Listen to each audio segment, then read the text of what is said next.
로마서 2장 장차 받을 형벌. 여러분은 남을 판단하고 있습니까? 그렇다면 여러분은 죄인이 아니라고 변명할 수 없습니다. 왜냐하면 여러분도 그들과 똑같은 일을 하고 있기 때문입니다. 이런 일을 하는 사람에게는 하나님의 정의의 심판이 내린다는 것을 우리는 알고 있습니다. 자기도 같은 일을 하면서 남을 판단하는 사람은 하나님의 심판을 피할 수 없을 것입니다.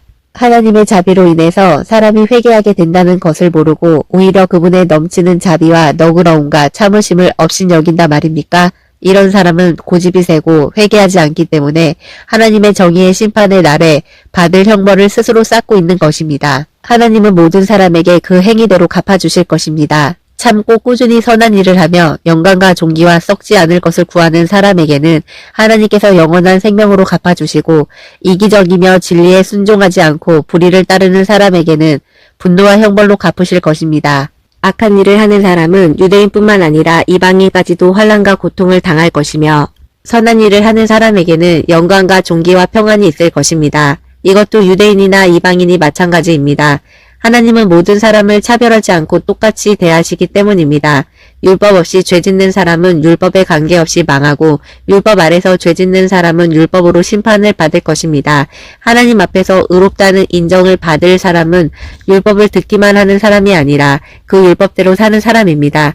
율법 없는 이방인들이 본능적으로 율법이 요구하는 것을 실천하면 그들에게 율법이 없어도 그들 자신이 자기에게 율법이 됩니다. 그들의 행동은 율법이 요구하는 일이 그들의 마음에 기록되어 있다는 것을 보여주며, 그들의 양심도 이것을 사실임을 증거하고 있습니다. 왜냐하면 그들의 생각이 서로 고발하며 변명하기 때문입니다. 내가 전한 기쁜 소식에서 말한 것처럼 하나님께서 예수 그리스도를 통하여 사람들의 모든 비밀을 심판하실 날이 반드시 올 것입니다.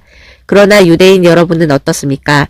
여러분은 율법을 의지하고 하나님을 자랑하며 율법에서 교훈을 받아 하나님의 뜻을 알고 세상의 것을 가려낼 줄 압니다.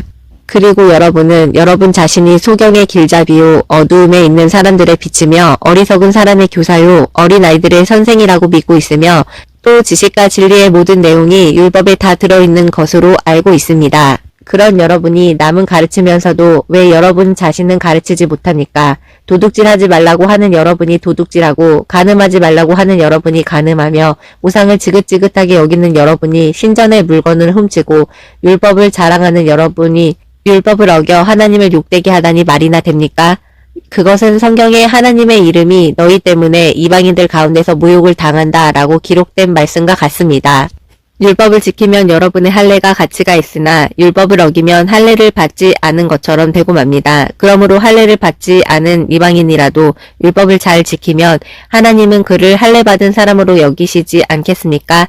그래서 본래 할례를 받지 않은 사람이 율법을 지킨다면 오히려 그가 할례를 받고 율법을 잘 알면서도 그것을 어기는 여러분을 판단하게 될 것입니다. 유대인으로 태어났다고 해서 참 유대인이 아니며 육체의 할례를 받았다고 해서 참 할례가 아닙니다. 오히려 마음에 참된 변화를 받은 사람이라야 참 유대인이며 기록된 율법이 아닌 성령님에 의한 마음의 할례가 진정한 할례입니다. 이런 사람은 칭찬을